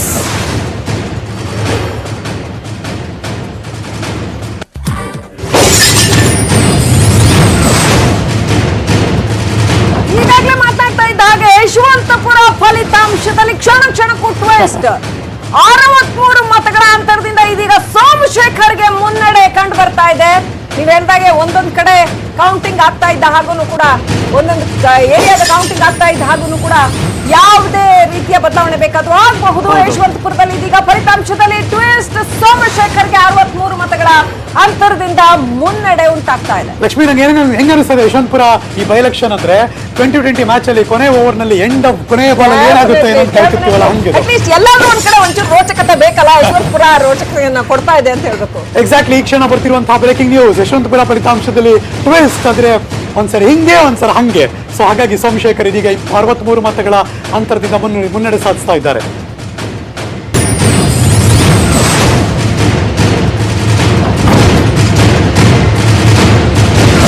ಕ್ಷಣ ಬರ್ತಿರುವಂತಹ ಬ್ರೇಕಿಂಗ್ ನ್ಯೂಸ್. ಬೈ ಎಲೆಕ್ಷನ್ ನಲ್ಲಿ ಯಶವಂತಪುರ JDS ನವರು ಒಂದ್ ಸ್ವಲ್ಪ ಉಸಿರಾಡ್ತಿದ್ರು ಅನ್ಕೋತಿರ್ಬೇಕಾದ್ರೆ ಪ್ರತಿ ರೌಂಡ್ ಮುಗಿತಿದ್ದಾಗೇನೆ ಒಂದ್ ರೀತಿ ಕರ್ತಲ ಮಲಕ ಅಂತೀವಲ್ಲ, ಹಂಗೆ ಅವರೊಂಚೂರು ಮುಂದೆ ಇವರೊಂಚೂರು ಹಿಂದೆ, ಅವರೊಂದ್ ಸ್ವಲ್ಪ ಮುಂದೆ ಇವರೊಂದ್ ಸ್ವಲ್ಪ ಹಿಂದೆ, ಹಂಗ ಹೋಗ್ತಾ ಇದೆ. ಈಗ ಸೋಮಶೇಖರ್ ಭಾರತೀಯ ಜನತಾ ಪಕ್ಷದ ಅಭ್ಯರ್ಥಿ ಯಶವಂತಪುರದಲ್ಲಿ ಫಲಿತಾಂಶ ಟ್ವಿಸ್ಟ್ ಆಗೋ ಲಕ್ಷಣ ಕಾಣಿಸ್ತಾ ಇದೆ.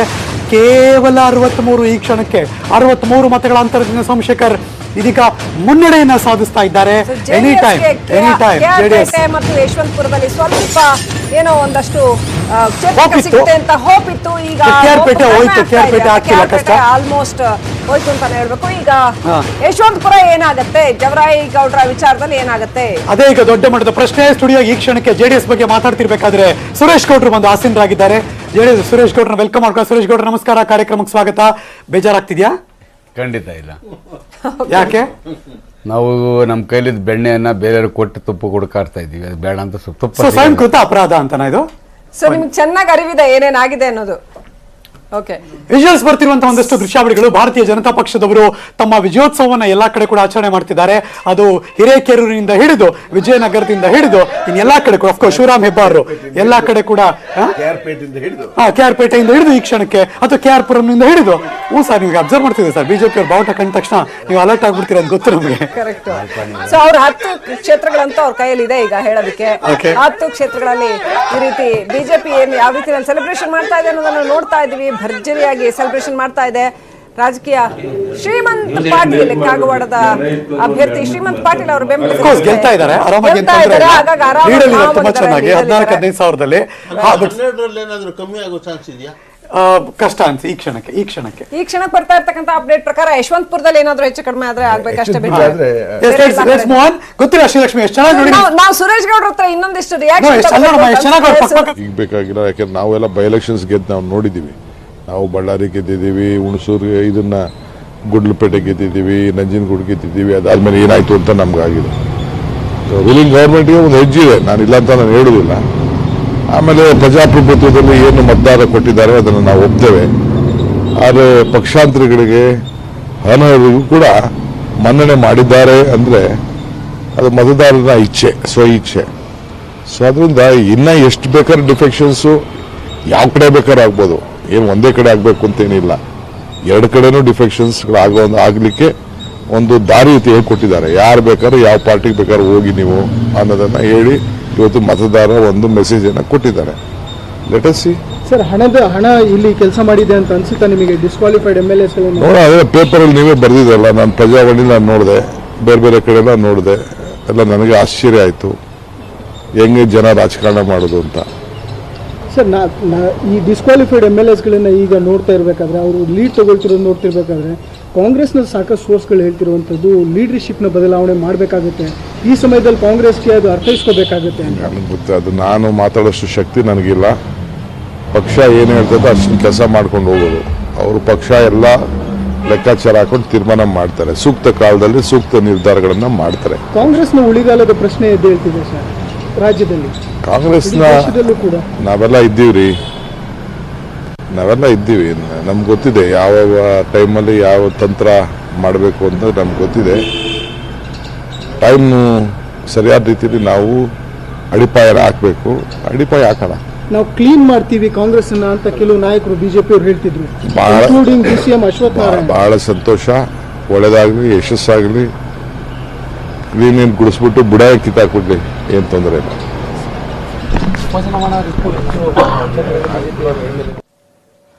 Very very timely DK Shivakumar ಅವರು ಮಾತಾಡ್ತಾ ಇದ್ದಂಥದ್ದು ಬಹಳ ಮುಖ್ಯವಾದ ಪ್ರಶ್ನೆ. ಗುಂಡ್ಲುಪೇಟೆ ನಂಜನಗೂಡು ಬೈ ಎಲೆಕ್ಷನ್ಸ್ ನ ಅವರು ಅಲ್ಲಿ ಮೆನ್ಷನ್ ಮಾಡಿದ್ರು. ಗುಂಡ್ಲುಪೇಟೆ ನಂಜನಗೂಡು ಬೈ ಎಲೆಕ್ಷನ್ಸ್ ಅಲ್ಲಿ DK ಶಿವಕುಮಾರ್ ಪಾರುಪತ್ಯ ಬಹಳ ಜೋರಾಗಿತ್ತು.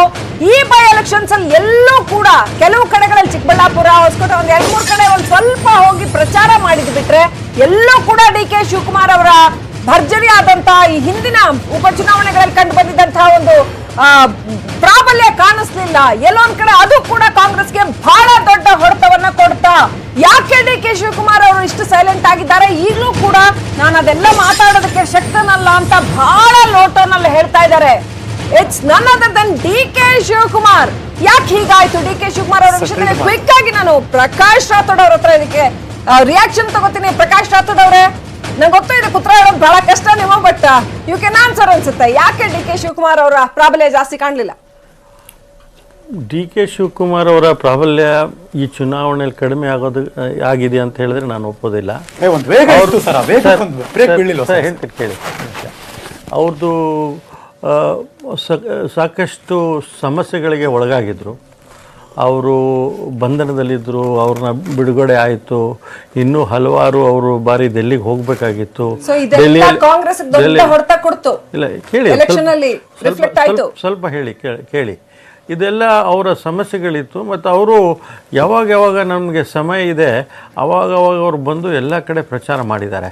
ಈ ಡಿ ಕೆ ಶಿವಕುಮಾರ್ ಅವರು ನಮ್ಮ ಕಾಂಗ್ರೆಸ್ ಪಕ್ಷದ ಹಿರಿಯ ಮುಖಂಡರು. ಅವ್ರದ್ದು ಪ್ರಾಬಲ್ಯ ಕಡಿಮೆ ಆಯಿತು, ಇಲ್ಲ ಅವರು ಪ್ರಚಾರ ಮಾಡಲಿಲ್ಲ ಅಂತಲ್ಲ. ಕಾಂಗ್ರೆಸ್ ಎಲ್ಲರೂ ಪ್ರಚಾರ ಮಾಡಿದರು. ಆದರೆ ಅವರೇ ಹೇಳ್ದಂಗೆ ಇವತ್ತು ಜನ ಆದೇಶ ಪಕ್ಷಾಂತರ ಮಾಡೋದಕ್ಕೆ ಏನು ಅಭ್ಯಂತರ ಇಲ್ಲ ಅಂತ ಆ ಆದೇಶ ಹೊರಗಡೆ ಬರ್ತಾ ಇದೆ. ಇನ್ನು ಮುಂದೆ ಏನು ಬೇಕಾದರೂ ಆಗ್ಬೋದು. ನಾನು ಮೊದಲೇ ನಿಮಗೆ ಹೇಳಿದೆ, ಪ್ರಜಾಪ್ರಭುತ್ವ ವ್ಯವಸ್ಥೆಗೆ ಮಾರಕವಾದಂಥ ಘಟನೆಯಿಂದ ಇಂಥ ಒಂದು ಚುನಾವಣೆ ಬಂದಿದೆ.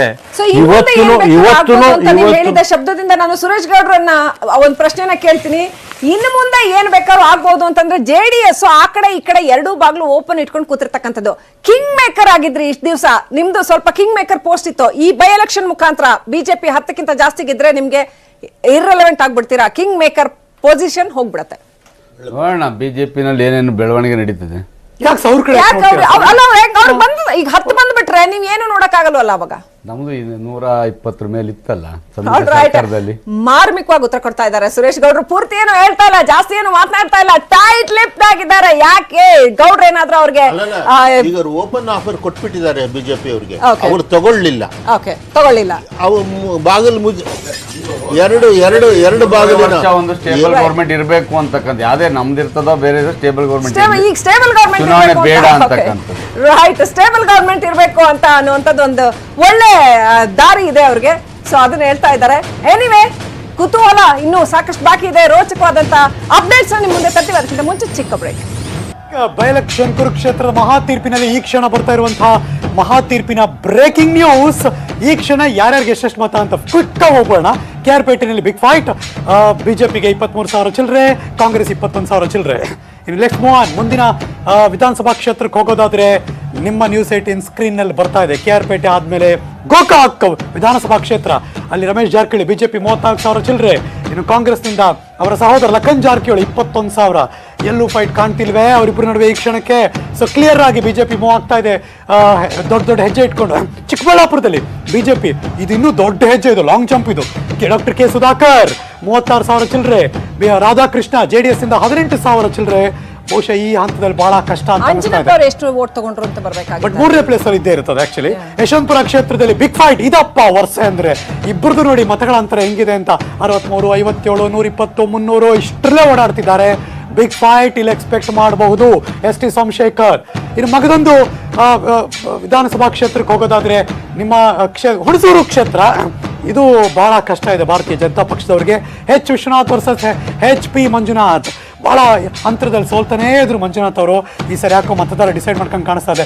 ಈ ಸರ್ ಗೆಲ್ಸ್ಬೋಣ ಬಿಡ ಅಂತ ಏನಾದ್ರು ಅನಿಸ್ಬಿಟ್ಟಿದ್ರೆ ಮಂಜುನಾಥ್ ಅವ್ರಿಗೆ ದೊಡ್ಡ ಮಟ್ಟದಲ್ಲಿ ಗೆಲುವು ಸಿಗ್ತಾ ಇದೆ. ಅಲ್ಲಿ ಮಹಾಲಕ್ಷ್ಮಿ ಮಂಜುನಾಥ್ ಅವ್ರ ಗೆಲುವು ಅನ್ನೋದಕ್ಕಿಂತ ವಿಶ್ವನಾಥ್ ಅವ್ರ ಸೋಲು ಅಂತ ಹೇಳೋದ್ರಲ್ಲಿ ಇಲ್ಲ. ಮಂಜುನಾಥ್ ಅವರು ಬಹಳ ಬಹುಶಃ ಲಾಸ್ಟ್ ಟೈಮ್ ಸೋತಿದ್ದು ಕೂಡ ಬಹಳ ಅಂತರದಲ್ಲೇ ಸೋತಿದ್ರು ಅವರು. 2 ಸರಿ ಗೆದ್ದಿದ್ದಾರೆ ಅವರು ಮಂಜುನಾಥ್ ಅವರು. ಎಕ್ಸಾಕ್ಟ್ಲಿ. ಬಟ್ ಅವ್ರು ಸೋತಿದ್ದು ಕೂಡ ಬಹಳ ಕಡಿಮೆ ಅಂತರದಲ್ಲಿ. ಈ ಸಾರಿ ದೊಡ್ಡ ಮಟ್ಟದಲ್ಲಿ ಗೆಲ್ತಾ ಇದ್ದಾರೆ. ಮಹಾಲಕ್ಷ್ಮಿ ಲೇಔಟ್ನಲ್ಲಿ ಕೂಡ ದೊಡ್ಡ ಮಟ್ಟದ ಅಂತರ ಇದೆ. ಗೋಪಾಲಯ್ಯನವರಿಗೆ ಚಾಲೆಂಜ್ ಮಾಡೋದು ಬಹಳ ಕಷ್ಟ. ಗಿರೀಶ್ ಅವರು ಅನಿಸ್ತಾ ಇದೆ ಈ ಮಟ್ಟಕ್ಕೆ ಈ ಸಂದರ್ಭದಲ್ಲಿ ನೋಡ್ತಾ ಇದ್ರೆ. ಎಕ್ಸಾಕ್ಟ್ಲಿ ಆ ಫಿಗರ್ ತೋರಿಸ್ತಾ ಇದೀವಿ. 17,074, ಇಲ್ಲಿ 6,000. ಬಹಳ ಕಷ್ಟ ಗಿರೀಶ್ ನಾಶಿ ಅವರಿಗೆ ಅಲ್ಲಿ ಅವ್ರನ್ನ ಹಿಂದಕ್ಕೆ ಮುಂದೆ ಹೋಗೋದು ಈ ಕ್ಷಣಕ್ಕೆ. ಕುರುಕ್ಷೇತ್ರದ ಮಹಾ ತೀರ್ಪಿನಲ್ಲಿ ಶಿವಾಜಿನಗರ ಕ್ಷೇತ್ರ ಅದ್ರ ಉಲ್ಟಾ ಇದು ಹಂಗೆ ನೋಡಕ್ ಹೋದ್ರೆ ಬಹಳ ಕಷ್ಟ. ಇಲ್ಲಿ M ಶರವಣ ಒಂದು ಸರ್ಪ್ರೈಸಿಂಗ್ ಎಲಿಮೆಂಟ್ ಆಗಿ ಬಂದ್ರು ಭಾರತೀಯ ಜನತಾ ಪಕ್ಷದಲ್ಲಿ ಕಂಟೆಸ್ಟ್ ಮಾಡೋಕೆ. ಆದ್ರೆ ರಿಜ್ವಾನ್ ಅರ್ಷದ್ ಕಾಂಗ್ರೆಸ್ನಿಂದ 14,802. ವೋಟಿಂಗ್ ಪರ್ಸೆಂಟೇಜ್ ಬಹಳ ಕಮ್ಮಿ ಆಗಿದೆ. ಅಲ್ಲಿ JDS ನವರು ಕ್ಯಾಂಡಿಡೇಟ್ ಹಾಕಿದ್ರು ಕೂಡ ಅಲ್ಲಿ ಏನು ವರ್ಕೌಟ್ ಆದಂಗೆ ಏನು ಕಾಣಿಸ್ತಿಲ್ಲ. ಅದು ಕಾಂಗ್ರೆಸ್ಗೆ ಹೊಡೆತ ಕೂಡ ಕೊಟ್ಟಿಲ್ಲ. ಕಾಗವಾಡಕ್ಕೆ ನೋಡೋದಾದ್ರೆ ಕ್ಲಿಯರ್ ಕಟ್ ಶ್ರೀಮಂತ್ ಪಾಟೀಲ್ರು ವಿನ್ನಿಂಗ್ ಅಂದ್ರೆ ಗೆಲುವಿನ ಮುಖ ಮಾಡ್ತಿದ್ದಾರೆ. ಕಾಗವಾಡದಲ್ಲಿ ಸ್ವಲ್ಪ ಡೌಟ್ ಇತ್ತು, ಯಾಕಂತಂದ್ರೆ ರಾಜು ಕಾಗೆ ಅವರು ಹೋಗಿದ್ದು ಇದೆಲ್ಲವೂ ಕೂಡ ಲಾಸ್ಟ್ ಟೈಮ್ ಏನಿತ್ತೆ ಈ ಸೇಮ್ ಹಂಗೇ ಇದೆ. ಬಿಜೆಪಿ ಅಲ್ಲೂ ಲಾಸ್ಟ್ ಟೈಮ್ ಅಂದ್ರೆ ವ್ಯಕ್ತಿಯಾಗಿ ಶ್ರೀಮಂತ್ ಪಾಟೀಲ್ ಕಾಂಗ್ರೆಸ್ ಇದ್ರು ಗೆದ್ರು, ಬಿಜೆಪಿ ಇದ್ರು ಗೆದ್ರು. ಕಾಗವಾಡ ಕ್ಷೇತ್ರದ ಮತಗಳ ಮಾಹಿತಿ ನಿಮಗೆ ಕೊಡ್ತಾ ಇದೀವಿ. ಈ ಕ್ಷಣ ಬರ್ತಿರುವಂತಹ ಮಗದೊಂದು ಬ್ರೇಕಿಂಗ್ ನ್ಯೂಸ್. ತಂತ್ರಗಾರಿಕೆ ಚೆನ್ನಾಗಿ ವರ್ಕ್ ಆಗಿದೆ. PSY ಸೆಂಟಿಮೆಂಟ್ ಮಾತು ಕೂಡ ವರ್ಕ್ ಆಗಿದೆ. ಮಂಡ್ಯದಲ್ಲಿ ಮೊದಲ ಬಾರಿಗೆ ಕಮಲ ಅರಳೋದಕ್ಕೆ ಒಂದೇ ಒಂದು ಸುತ್ತು ಬಾಕಿ ಇದೆ. ಹೆಚ್ಚಿನ ಸುತ್ತಿನ ಕಮಲ ಅರಳಿದೆ, ಕೊನೆಯ ಒಂದು ಸುತ್ತು ಕಮಲ ಅರಳೋದು ಬಾಕಿ ಇದೆ ಮಂಡ್ಯದಲ್ಲಿ.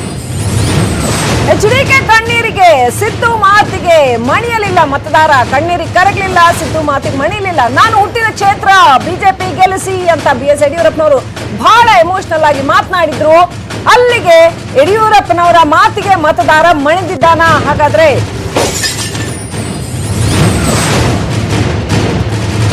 ಅಭ್ಯರ್ಥಿಗಳನ್ನ ಅವರ ಬೆಂಬಲಿಗರು ಬಂದು ಕಂಗ್ರಾಚುಲೇಟ್ ಮಾಡ್ತಾ ಇದ್ದಾರೆ. ಆಲ್ಮೋಸ್ಟ್ ವಿನ್ನಿಂಗ್ ಕ್ಯಾಂಡಿಡೇಟ್ ಅಂತ ಕಾಗವಾಡದ ಅಭ್ಯರ್ಥಿ ಶ್ರೀಮಂತ್ ಪಾಟೀಲ್ ಅವರಿಗೆ ಕಂಗ್ರಾಚುಲೇಟ್ ಮಾಡ್ತಾ ಇದ್ದಾರೆ, ಅಭಿನಂದನೆಗಳನ್ನ ಹೇಳ್ತಾ ಇದ್ದಾರೆ. ಶ್ರೀಮಂತ್ ಪಾಟೀಲ್ ಬಹಳ ಖುಷಿಯಾಗಿದ್ದಾರೆ, ನೋಡ್ತಾ ಇದೀವಿ. ಒಂಥರ ಸೌಮ್ಯ ಸ್ವಭಾವದ ವ್ಯಕ್ತಿ ಅವರು ಯಾವಾಗ್ಲೂ ಕೂಡ. ಒಂಚೂರ ಅದು ಕೆಲವರು ಕೂಡ ಸುಮ್ಮನೆ ಒಂದ್ಸರಿ ಮುಖ ಮಾಡಿ ಒಂದು ಮಂದಸ್ಮಿತರಾಗಿ ಅದನ್ನು ಸ್ವೀಕರಿಸ್ತಾರೆ. ಇದರ ಈ ಕ್ಷಣದ ಅಪ್ಡೇಟ್ ಮಾಡ್ತಾ ಇದೀವಿ. ಅಲ್ಲಿಂದ ನೇರವಾಗಿ ಬೆಂಗಳೂರು ಕಡೆ ಬರೋಣ. ಯಶವಂತಪುರ ಹೇಳಿ ಅಂತ ಸರ್ ಕೇಳ್ತಾ ಇದ್ರೆ ಬಹಳ ಕುತೂಹಲ ಇರೋದು. ಈಗ ಕೊನೆಯ ಕುತೂಹಲ ಉಳಿದಿರೋದು ಯಶವಂತಪುರ ಮಾತ್ರ. ಸೊ ಯಶವಂತಪುರದಲ್ಲಿ ಏನಾಗ್ತಾ ಇದೆ ಅನ್ನೋ ಅಪ್ಡೇಟ್ ಬರ್ತಾ ಇದೆ. ನೆಕ್ ಟು ನೆಕ್ ಫೈಟ್ ಅದೇ ರೀತಿ ಕಂಟಿನ್ಯೂ ಆಗಿದೆ. ಬಹುಶಃ ಇದು ಕೊನೆಯ ಕ್ಷಣದಲ್ಲಿ ಫೋಟೋ ಫಿನಿಶ್ ಆಗುತ್ತೆ ಅಂತ ಅನ್ಸುತ್ತೆ. ಯಶವಂತಪುರದಲ್ಲಿ ನೆಕ್ ಟು ನೆಕ್ ಫೈಟ್ ಅದೇ ರೀತಿ ಕಂಟಿನ್ಯೂ ಆಗಿರ್ತಕ್ಕಂಥದ್ದು. ನೀವು ಹೇಳಿದಾಗೆ 100ಕ್ಕೂ ಕಡಿಮೆ ಮತಗಳ ಅಂತರದಲ್ಲಿ ಇಬ್ರು ಕೂಡ ಮುಂದುವರಿತಾ ಇದ್ದಾರೆ. So neck to neck fight. Javarayi Gowda ಸಖತ್ತಾಗಿ ಫೈಟ್ ಕೊಟ್ಟಿದ್ದಾರೆ ಸೋಮಶೇಖರ್ಗೆ ಅಂತ ಹೇಳ್ಬೋದು ಸದ್ಯದ ಸುತ್ತಿನಲ್ಲಿ. 9ನೇ ಸುತ್ತಿನ ಮತ ಎಣಿಕೆ ಮುಕ್ತಾಯ ಆಗಿದೆ. ಈ ಕ್ಷಣಕ್ಕೆ ಬಿಜೆಪಿಯ ಸೋಮಶೇಖರ್ ಹಿನ್ನಡೆಯಲ್ಲಿದ್ದಾರೆ ಅಂತ ಬರ್ತಾ ಇದೆ. ಒಂದ್ ರೀತಿ ಹಾವು ಏಣಿ ಆಟ. ಹಾವು ಕಚ್ಚಿದ ಕೆಳಗೆ ಬೀಳೋದು, ಏಣಿ ಸಿಕ್ಕಿದಾಗ ಮೇಲೆ ಹೋಗ್ತದೋ. ಅದೆಷ್ಟಲ್ಲಿದೆ ಅಂತರ ಅಂದ್ರೆ 68, 90, 120, 300 ಇಷ್ಟ್ರ ಒಳಗಡೆನೆ ಆಟ ಆಡ್ತಿದ್ದಾರೆ. 9ನೇ ಸುತ್ತಿನ ಮತ ಎಣಿಕೆ ಭಾರತೀಯ ಜನತಾ ಪಕ್ಷ ಹಿನ್ನಡೆ. ಆದ್ರೆ ಜವರಾಯಿ ಗೌಡರು ಕೆಲವು ಮತಗಳ ಅಂತರದಿಂದ ಮುನ್ನಡೆಯಲಿದ್ದಾರೆ. ಇನ್ನೂ ಒಂದು 6-7 ಸುತ್ತಿನ ಮತ ಎಣಿಕೆ ಬಾಕಿ ಇದೆ. ಎನಿ ಟೈಮ್ ಎನಿಥಿಂಗ್, ಯಾವುದೇ ಕ್ಷಣದಲ್ಲಿ ಹೇಗೆ ಬೇಕಾದರೂ ಈ ಹಾವು ಏಣಿ ಆಟ ಲೆಕ್ಕಾಚಾರಗಳು ಉಲ್ಟಾಗುವ ಸಾಧ್ಯತೆಗಳನ್ನ ಕಡೆಗಣಿಸೋ ಹಾಗಿಲ್ಲ. ಅದು ಯಶವಂತಪುರದ ಈ ಕ್ಷಣದ ಲೆಕ್ಕಾಚಾರವನ್ನು ನೋಡ್ತಾ ಹೋದ್ರೆ ಕುರುಕ್ಷೇತ್ರದ ಮಹಾ ತೀರ್ಪಿನಲ್ಲಿ ಇಡೀ 15 ವಿಧಾನಸಭಾ ಕ್ಷೇತ್ರದ ಈ ಬೈಲೆಕ್ಷನ್ ನಲ್ಲಿ ಯಾವ್ದಾದ್ರೂ ಒಂದು ಕ್ಷೇತ್ರ ಹೇಳಕ್ ಸಾಧ್ಯನಾ ಅಂತಂದ್ರೆ ಸಾಧ್ಯನೇ ಇಲ್ಲ ಅನ್ನೋದು ಏಕೈಕ ಕ್ಷೇತ್ರ ಈ ಕ್ಷಣಕ್ಕೆ ಅಂದ್ರೆ ಅದು ಯಶವಂತಪುರ ವಿಧಾನಸಭಾ ಕ್ಷೇತ್ರದ ಬೈ ಎಲೆಕ್ಷನ್ ನ ರಿಸಲ್ಟ್. ಇದು ಮತ ಎಣಿಕೆ ಹಾವು ಏಣಿ ಆಟದ ತರ ಮುಂದಕ್ಕೆ ಹೋಗ್ತಾ ಇದೆ. ಕ್ಲಿಯರ್ ಕಟ್ ಆಗಿ ಯಾವ್ದಾದ್ರು ಹೇಳ್ಬೋಣ ಅಂದ್ರೆ ಅದು ಹಲವಾರು ಕ್ಷೇತ್ರಗಳು ಈ ಕ್ಷಣ. ಯಶವಂತಪುರದಲ್ಲಿ ಬಿಜೆಪಿ ಕ್ವೈಟ್ ಸ್ಟ್ರಾಂಗ್ ಇತ್ತು, ಕಳೆದ ಸಾರಿನೂ ಕೂಡ ಪರವಾಗಿಲ್ಲ. ಬಿಜೆಪಿ ಸ್ಟ್ರಾಂಗ್ ಇತ್ತ, ಸೋಮಶೇಖರ್ ಸ್ಟ್ರಾಂಗ್ ಇದ್ರ? ಸೋಮಶೇಖರ್ ಕಾಂಗ್ರೆಸ್ ಇಂದ ಸ್ಟ್ರಾಂಗ್ ಇದ್ರು. ಬಿಜೆಪಿ ಕೂಡ ಅಲ್ಲಿ ಒಳ್ಳೆ ಬೇಸ್ ಇರ್ತಕ್ಕಂಥ ಪಕ್ಷ ಯಶವಂತಪುರದಲ್ಲಿ ಇಲ್ವೇ ಇಲ್ಲ ಅನ್ನೋಂಗಿಲ್ಲ. ಯಶವಂತಪುರದಲ್ಲಿ ಅದು ಶೋಭಾ ಕರಂದ್ಲಾಜೆ ಅವರಿದ್ದಾರೆ. ಇನ್ನು ಜಗ್ಗೇಶ್ ಅವ್ರಿಗೆ ಲಾಸ್ಟ್ ಮೂಮೆಂಟ್ ಅಲ್ಲಿ ಈ ಸಾರಿ ಬಂದಿದ್ರು, ಶೋಭಾ ಕರಂದ್ಲಾಜೆ ಅವರು ಬಂದಿದ್ರು. ಆದ್ರೆ ಹೆಚ್ಚಿನ ಪ್ರಚಾರವನ್ನ ಸೋಮಶೇಖರ್ ಅವರೇ ಮಾಡಿದ್ರು ಅನ್ನುವಂಥದ್ದು. ಆಗ್ಲೇ ಶೈಲೇಶ್ ಚಂದ್ರ ಗುಪ್ತಾ ಸರ್ ಹೇಳ್ತಾ ಇದ್ದ ಹಾಗೆ ಶೋಭಾ ಕರಂದ್ಲಾಜೆ ಅವ್ರನ್ನ ಇನ್ನಷ್ಟು ಮುಂದೆ ಬಿಟ್ಟಿದ್ರೆ ಇನ್ನಷ್ಟು ಇಷ್ಟು ಕಷ್ಟ ಆಗ್ತಿರ್ಲ್ವೇನೋ ಅಂತ ಪ್ರಾಯಶಃ ನೀವು ಹೇಳೋದು ಸಾಧ್ಯ ಇರ್ಬೋದು. ಯಾಕಂತ ಹೇಳಿದ್ರೆ ಶೋಭಾ ಕರಂದ್ಲಾಜೆ ಎಲ್ಲ ಅಲ್ಲೇ ಇರಕ್ಕಾಗಲ್ಲ. ಅವರು ರಾಜ್ಯ ನಾಯಕರಾಗಿ ಎಲ್ಲ ಕಡೆ ಹೋಗ್ಬೇಕಾಗಿದೆ. ಎಲ್ಲ ಕಡೆ ಹೋಗಿದ್ರು, ಒಂದು ಮುನ್ನಡೆ ಸಾಧಿಸಿದ್ದಾರೆ. ಅದೇ ರೀತಿ ಇಲ್ಲಿ ಹೋಗಿಲ್ಲ ಅಂತ ಹೇಳಿ ಬಹಳಷ್ಟು ಹೋಗಿದ್ದಾರೆ. ಅದರ ಫಲ ಸಿಗುತ್ತೆ. ಸ್ವಲ್ಪ ತಾಳ್ಮೆಯಿಂದ ಇದ್ರೆ ಬೇರೆ ಕಡೆ ಎಲ್ಲ ಈಸಿಯಾಗಿ ನೀರು ಕುಡ್ದಾಗೆ ನೀವು ಗೆಲುವನ್ನು ಸಾಧಿಸ್ತಾ ಇದ್ರಿ. ಇಲ್ಲಿ ಮಾತ್ರ ಯಾಕೆ ಹಿಂಗಾಗ್ತಾ ಇದೆ ಯಶವಂತಪುರದಲ್ಲಿ? ಒಂದೆರಡು ಕ್ಷೇತ್ರ ಹಾಗೆ ಆಗುವುದು ಸಹಜ ಸರ್. ಇನ್ನೂ ಏನು ಅನ್ಕೊಳ್ಳಂಗಿಲ್ಲ ಸರ್, ಇನ್ನೇನು ಹೇಳೋದಿಲ್ಲ. ಅದೇ ಹೇಳಿದ್ದಾನು 32 ಸುತ್ತು ಇದೆ, ಹೇಳಿದ್ದಾನು ಆತರ ಮಾಡಬೇಡಿ. ಯಾಕಂದ್ರೆ ಹೇಳಿದ್ರೆ ಅದು ನಂತರ ಗೊತ್ತಾಗುತ್ತೆ. ಎಕ್ಸಾಕ್ಟ್ಲಿ 96 ಮತಗಳಿಂದ ಜೆಡಿಎಸ್ ನವರು ಮುಂದಿದ್ದಾರೆ. ಇನ್ನು 22 ಸುತ್ತು ಅಂದ್ರೆ ಅಯ್ಯೋ ಹೆಂಗ್ ಬೇಕಾದ್ರೂ ಚೇಂಜ್ ಆಗ್ಬಿಡುತ್ತೆ ಈ ಹಾವು ಎಣೆ ಆಟದಲ್ಲಿ. ಬೈ ಎಲೆಕ್ಷನ್ ಎಲ್ಲ ಅಪ್ಡೇಟ್ ನಿಮಗೆ ಕೊಡ್ತಾ ಇದೀವಿ. ಬ್ರೇಕ್ ಅದು ಕಾಂಗ್ರೆಸ್ ಸಿಗುತ್ತಾ ಅಂದ್ರೆ ಜೆಡಿಎಸ್ ಸಿಗುತ್ತಾ ಅಥವಾ ಬಿಜೆಪಿಗೆ ಸಿಗುತ್ತಾ ಅಲ್ಲಿ ಗೊತ್ತಿಲ್ಲ. ಬಟ್ ನಾವಂತೂ ಒಂದು ಚಿಕ್ಕ ಬ್ರೇಕ್ ತಗೊಂಡು ವಾಪಸ್ ಬರ್ತೀವಿ. ನೀವೆಲ್ಲೂ ಹೋಗ್ಬೇಡಿ, ಕಾಯ್ತಾ ಇರಿ. ಚಿಕ್ಕಬಳ್ಳಾಪುರದಿಂದ ಬ್ರೇಕಿಂಗ್ ಅಪ್ಡೇಟ್ ಬರ್ತಾ ಇದೆ. ಸುಧಾಕರ್ ಮುನ್ನಡೆಯನ್ನ ಸಾಧಿಸಿದ್ದಾರೆ, ಭರ್ಜರಿ ಮುನ್ನಡೆಯನ್ನ ಸಾಧಿಸಿದ್ದಾರೆ ಚಿಕ್ಕಬಳ್ಳಾಪುರದಲ್ಲಿ ಸುಧಾಕರ್. ಅದು ಮೆಡಿಕಲ್ ಕಾಲೇಜ್ ವಿಚಾರ ಇರ್ಬೋದು, ಇನ್ನು ಅನೇಕ ವಿಚಾರ ಇರ್ಬೋದು. ಸಿನಿಮಾ ನಟ ನಟಿಯರನ್ನ ಕರ್ಕೊಂಡು ಬಂದ್ರು, ಎಲ್ಲ ಬಿಜೆಪಿ ಲೀಡರ್ಸ್ ಹೋಗಿ ಪ್ರಚಾರ ಮಾಡಿದ್ರು. ಒಟ್ಟಾರೆ ಇದೀಗ ಫಲಿತಾಂಶ ಬರ್ತಾ ಇದೆ. ಸುಧಾಕರ್ ಸಿಕ್ಕಾಪಟ್ಟೆ ಲೀಡಲ್ಲಿದ್ದಾರೆ, 23,000 ಚಿಲ್ಲರೆ ಲೀಡಲ್ಲಿದ್ದಾರೆ. ಸುಧಾಕರ್ ಚಿಕ್ಕಬಳ್ಳಾಪುರದಲ್ಲಿ 12ನೇ ಸುತ್ತಿನಲ್ಲಿ ಕೂಡ ಲೀಡ್ ಕಾಯ್ದುಕೊಂಡಿದೆ ಬಿಜೆಪಿ.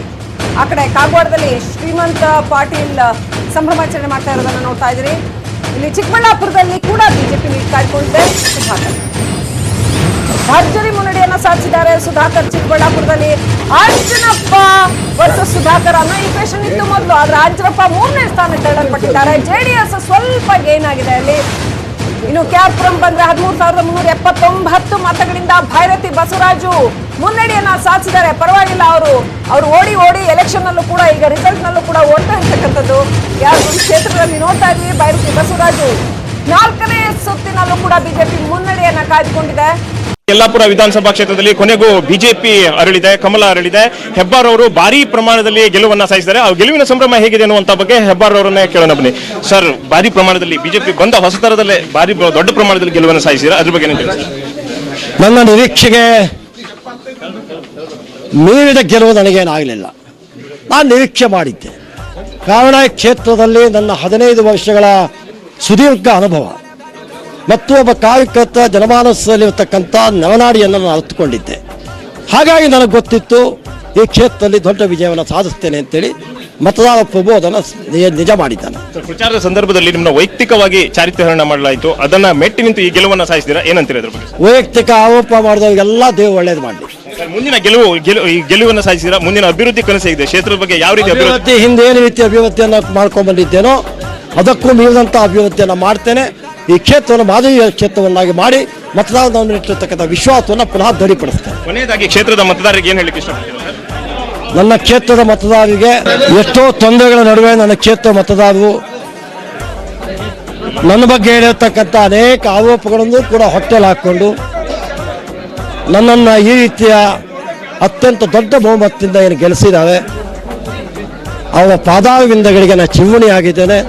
ನನ್ನ ಜೀವನದುದ್ದಕ್ಕೂ ಋಣವನ್ನು ತೀರ್ತಕ್ಕಂಥ ಕೆಲಸ ಮಾಡ್ತೇನೆ. ಒಟ್ಟಾರೆ ತನ್ನ ಕ್ಷೇತ್ರದ ಅಭಿವೃದ್ಧಿಯ ತನ್ನ ಮೂಲ ಮಂತ್ರ, ಜೊತೆಗೆ ತಾನು ನಿರೀಕ್ಷೆಯಂತೆ ತಾನು ಗೆಲುವನ್ನ ಸಾಧಿಸ್ತೀನಿ ಎನ್ನುವಂತ ಬಗ್ಗೆ ಶಿವರಾಮ್ ಹೆಬ್ಬಾರ್ ಅವರು ಹೇಳಿದ್ದಾರೆ. ದರ್ಶನ್ ನಾಯ್ಕ್, ನ್ಯೂಸ್ 18 ಕನ್ನಡ, ಕಾರವಾರ. ಈ ಕ್ಷಣ ಬರ್ತಿರುವಂತಹ ಬ್ರೇಕಿಂಗ್ ನ್ಯೂಸ್. ಹಿರೇಕೆರೂರಿಗೆ ಹೋಗೋಣ. BC ಪಾಟೀಲ್ ಭಾರತೀಯ ಜನತಾ ಪಕ್ಷದ ಕಮಲವನ್ನು ಅರಳಿಸ್ತಾ ಇದ್ದಾರೆ. 10ನೇ ಸುತ್ತಿನಲ್ಲಿ 18,736 ಮತಗಳ ಮುನ್ನಡೆ ಸಾಧಿಸ್ತಾ ಇದ್ದಾರೆ. ಹಂಗಂದ್ರೆ ಅರ್ಥ ಕ್ಲಿಯರ್ ಆಗಿ BC ಪಾಟೀಲ್ರು ಗೆಲುವಿನತ್ತ ಮುಖ ಮಾಡ್ತಿದ್ದಾರೆ ಅಂತ. BC ಪಾಟೀಲ್ ಜೋಡಸಿನ ಪ್ರಚಾರ ಅಲ್ಲಿ ವರ್ಕ್ ಆಗಿದೆ ಅಂತ ಆಯ್ತು. ಕೊನೆ ಕ್ಷಣದವರೆಗೂ UB ಬಣಕಾರ್ ಅವರು ನಿಜವಾಗ್ಲೂ BC ಪಾಟೀಲ್ ಜೊತೆ ಇದ್ದಾರಾ ಅನ್ನುವಂಥದ್ದು ಈಗ ಅದು ವರ್ಕ್ ಆಗಿದೆ ಅನ್ನೋದು ಗೊತ್ತಾಗ್ತಾ ಇದೆ. ಎಕ್ಸಾಕ್ಟ್ಲಿ 18,736. ಸೊ ಹಾಗಾಗಿ ಅದು ಗೆಲುವಿನ ನಾಗಾಲೋಟವೇ. ಬಹಳ ಕಷ್ಟ. ಇನ್ನು ಬೇರೆಯವರು ಅದನ್ನು ಓವರ್ಟೇಕ್ ಮಾಡಿ ಮುಂದಕ್ಕೆ ಹೋಗೋದು. BC ಪಾಟೀಲ್ಗೆ ಹಿರೇಕೆರೂರಿನಲ್ಲಿ ಇದೀಗ ಗೆಲುವಿನ ನಗೆ ಬೀರುವತ್ತ ಮುನ್ನುಗ್ತಾ ಇದ್ದಾರೆ. ಗೆಲುವಿನತ್ತ ಕೌರವ ಈಗ ಮುಂದಕ್ಕೆ ಹೋಗ್ತಿದ್ದಾರೆ ಅನ್ನೋ ಮಾಹಿತಿ ಸಿಗ್ತಾ ಇದೆ. 10ನೇ ಸುತ್ತಿನಲ್ಲಿ 18,736 ಮತಗಳ ಮುನ್ನಡೆ BC ಪಾಟೀಲ್ರಿಗೆ.